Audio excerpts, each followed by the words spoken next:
السلام علیکم and good morning dear students ADA Islamic compulsory. آج ہم حدیث پڑھیں گے باہمی محبت۔ النعمان بن بشیر قال قال رسول اللہ صلی اللہ تعالیٰ علیہ وآلہ وسلم تعار المؤمنین، تم مومنوں کو دیکھو گے فی تراحمہم، آپس میں رحم کرتے ہوئے، وتوادہم، اور آپس میں محبت کرتے ہوئے، وتعاطفہم، اور آپس میں مہربانی کرتے ہوئے، کمثل الجسد، ایک جسم کی مانند، اذا جب اشتکا شکایت کرے، عضو کوئی عضو، تداعی پکارتا ہے، لہو اس کو، سائر پورا، جسد ہی اس کا جسم، بالسحر بے خوابی میں، والحمى اور بخار میں۔ حدیث کا موضوع ہے کہ مومنوں کی باہمی مودت و محبت، کہ اس حدیث میں آپ صلی اللہ تعالیٰ علیہ وآلہ وسلم نے مسلمانوں کے درمیان باہمی محبت اور شفقت اور رحمت اور الفت کے رشتہ کو ایک خوبصورت مثال کے ساتھ سمجھایا کہ ایک تمام مومن ایک جسم کی مانند ہے، کہ اگر جسم کا کوئی حصہ بھی تکلیف میں ہو، انگلی پہ زخم ہو، پاؤں پہ زخم ہو، یا کہیں پہ زخم آ جائے تو پورا جسم جو ہے وہ بے خوابی میں رہتا ہے، پورا جسم جو ہے ڈسٹرب رہتا ہے، بخار میں رہتا ہے۔ تو اسی طرح مومنین کی مثال ہے کہ یہ آپس میں ایک بدن کی مانند ہیں، کہ اگر کوئی ایک پریشانی میں ہو تو ارد گرد کے مومنین جو ان سے تعلق رکھتے ہیں وہ پریشان ہوتے ہیں۔ آپ صلی اللہ تعالیٰ علیہ وآلہ وسلم نے ارشاد فرمایا، تم زمین والوں پر رحم کرو، آسمان والا تم پر رحم کرے گا۔ پھر دوسری جگہ آپ صلی اللہ تعالیٰ علیہ وآلہ وسلم فرماتے ہیں کہ پوری مخلوق اللہ کا کنبہ ہے، تم میں سے بہتر وہ ہے جو اس کے کنبے کے ساتھ حسن سلوک کرے۔ رحم و محبت کا یہ سبق سکھا کر اس رحمت عالم صلی اللہ تعالیٰ علیہ وآلہ وسلم نے خبردار کیا کہ جو شخص رحمت محبت سے خالی ہے اس پر بھی رحم نہیں کیا جائے گا، جو رحم نہیں کرتا اس پر بھی رحم نہیں کیا جاتا۔ پھر آپ صلی اللہ تعالیٰ علیہ وآلہ وسلم فرماتے ہیں کہ مسلمان کا بھائی ہے، نہ وہ اس پر ظلم کرتا ہے اور نہ اسے بے یار و مددگار چھوڑتا ہے، نہ اسے حقیر سمجھتا ہے۔ قرآن مجید میں اللہ تعالیٰ نے تمام مومنوں کو آپس میں بھائی بھائی قرار فرمایا، ارشاد فرمایا انما المؤمنون اخوۃ، کہ تمام مومن آپس میں بھائی بھائی ہیں۔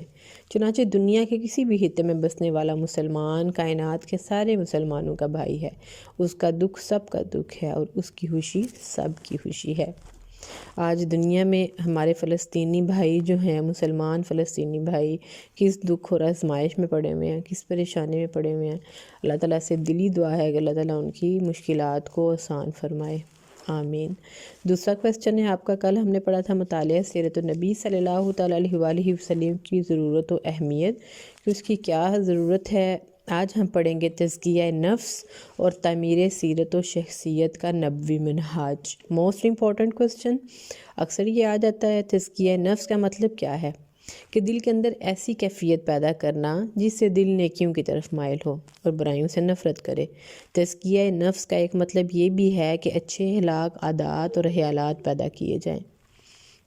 جب نفس انسانی کا تزکیہ ہو جاتا ہے تو دنیا و آخرت کی کامیابیاں حاصل ہوتی ہیں، جیسا کہ قرآن مجید میں ہے قد افلح من تزکا، وہ کامیاب ہوا جس نے تزکیہ نفس کیا۔ اب قرآن مجید میں رسول اللہ صلی اللہ تعالیٰ علیہ وآلہ وسلم کی بعثت کا ایک اہم مقصد تزکیہ نفس انسانی اور انسانی سیرت و شخصیت کی تعمیر بھی ہے، جیسا کہ قرآن مجید میں اللہ تعالیٰ نے نبی کریم صلی اللہ تعالیٰ علیہ وآلہ وسلم کی بعثت کا مقصد یوں بیان فرمایا، هو الذی بعث فی الامیین رسولا منہم یتلو علیہم آیاتہ ویزکیہم۔ سورہ جمعہ، وہی اللہ ہے جس نے امیوں میں سے ایک رسول انہی میں سے بھیجا جو انہیں اللہ تعالیٰ کی آیات پڑھ کر سناتا ہے اور ان کا تزکیہ کرتا ہے۔ اب ان تمام مذکورہ آیت کی روشنی میں نبی کریم صلی اللہ تعالیٰ علیہ وآلہ وسلم نے لوگوں کا تزکیہ اور ان کی سیرت و کردار کی تعمیر کی طرف خصوصی توجہ فرمائی، ان کے تمام فاسد عقائد، رسومات اور خرافات سے لوگوں کو آزادی دلائی، تعلق باللہ قائم کیا۔ تزکیہ نفس سے کیا فائدے ہوتے ہیں، ہماری شخصیت اور سیرت پر کیسے معاون ثابت ہوتا ہے کہ اللہ تعالیٰ سے تعلق بنتا ہے۔ دل صاف ہے، نیت صاف ہے تو یہ تعلق مضبوط ہوتا ہے۔ تزکیہ نفس، مضبوط تعلق تزکیہ نفس کا باعث بنتا ہے، جس سے اس کے دل میں اللہ تعالیٰ کے علاوہ باقی سب کی محبت کم تر ہو جاتی ہے۔ جواب دہی کا تصور ہوتا ہے، ہمیں پتہ ہوتا ہے کہ ہم نے اگر برے اعمال کیے تو بروز قیامت ہمیں اس کا جواب دینا ہوگا۔ ہمارا دل ڈرتا ہے برائیاں کرنے سے، تو ہم کیا کرتے ہیں؟ ہم نیکیوں کی طرف مائل ہو جاتے ہیں، عبادات کی بجاوری لاتے ہیں۔ تزکیہ نفس سے سیرت و شخصیت میں عبادات کو مرکزی حیثیت حاصل ہے کہ عبادات نیکیوں کی طرف لے جاتی ہے اور گناہوں سے بچاتی ہے۔ اللہ تعالیٰ ارشاد فرماتا ہے ان الصلاۃ تنہی عن الفحشاء والمنکر، کہ تحقیق نماز بے حیائی اور برائی سے روکتی ہے۔ تو نبی کریم صلی اللہ تعالیٰ علیہ وآلہ وسلم نے فرمایا جو شخص روزہ رکھ کر جھوٹ اور جھوٹے عمل کو نہ چھوڑے، اللہ تعالیٰ کو اس کے بھوک اور پیاسا رہنے کی کوئی پرواہ نہیں۔ زکوٰۃ ادا کرنے سے مال کی محبت کم ہوتی ہے، اثار اور قربانی کا جذبہ پروان چڑھتا ہے، حج سے اخوت اور مساوات اور عاجزی و انکساری پیدا ہوتی ہے۔ گویا عبادات کی ادائیگی پر زور دینے کا مقصد تزکیہ نفس اور سیرت و شخصیت اور کردار کی بہتری ہے۔ تزکیہ نفس کے حصول سے ہمیں کسب حلال یعنی رزق حلال کمانے کی طرف ہمارا ذہن جاتا ہے۔ آپ صلی اللہ تعالیٰ علیہ وآلہ وسلم نے فرمایا حلال روزی کمانے کی کوشش کرنا فرض کے بعد ایک اہم فرض ہے۔ بخل سے اجتناب کرتے ہیں ہم کہ جب ہمارا دل ڈرتا ہے اللہ کے ڈر سے تو ہم بے جا حرص، لالچ، ہوس، بخل جیسی اخلاقی برائیوں سے جو ہیں بچ جاتے ہیں۔ مال و دولت اسی کا سبب بنتی ہے، لیکن جب ہمیں اللہ تعالیٰ کا ڈر ہوتا ہے تو ہم اللہ کی راہ میں اس کو خرچ کرتے ہیں اور مال کی محبت کم ہوتی ہے، لوگوں کے ساتھ الفت پیدا ہوتی ہے، اللہ تعالیٰ کی شکر گزاری کرنے کا جذبہ ہمارے اندر پیدا ہوتا ہے۔ قرآن مجید میں ہے نا وَاشْكُرُوا لِي وَلَا تَكْفُرُونَ، سورہ بقرہ میں، کہ تم میرا شکر ادا کرو اور میری نعمتوں کی ناشکری نہ کرو۔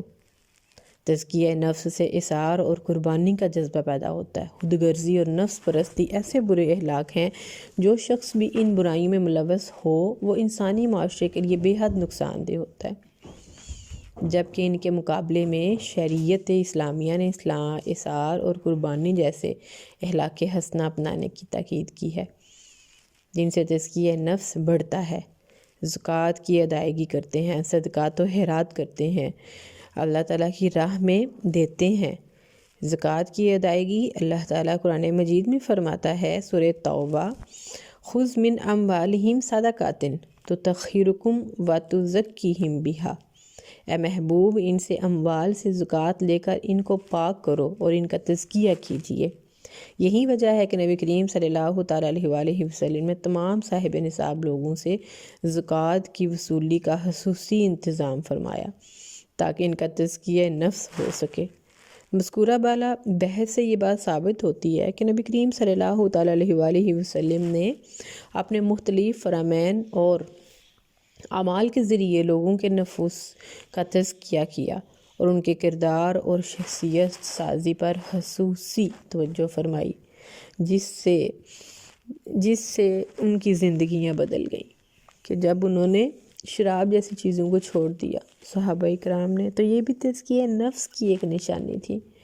حج، زکوٰۃ، نماز، یہ تمام چیزیں جب ہم ان کو اپنی زندگی میں شامل کر لیتے ہیں تو ہم برائیوں سے بہت دور ہو جاتے ہیں، ہم اپنے دل کو پاک اور صاف کر لیتے ہیں، اپنی روح کو پاک صاف کر لیتے ہیں، تو یہی تزکیہ نفس ہے۔ اللہ تعالیٰ ہمارے دلوں کو بری برائیوں سے ہمیشہ پاک رکھے اور اپنا اور اپنے رسول صلی اللہ تعالیٰ علیہ وآلہ وسلم کا فرما بردار رکھے، آمین۔ دعاؤں میں یاد رکھیے گا۔ اللہ تعالیٰ آپ کا اور میرا حامی و ناصر۔ السلام علیکم ورحمۃ اللہ۔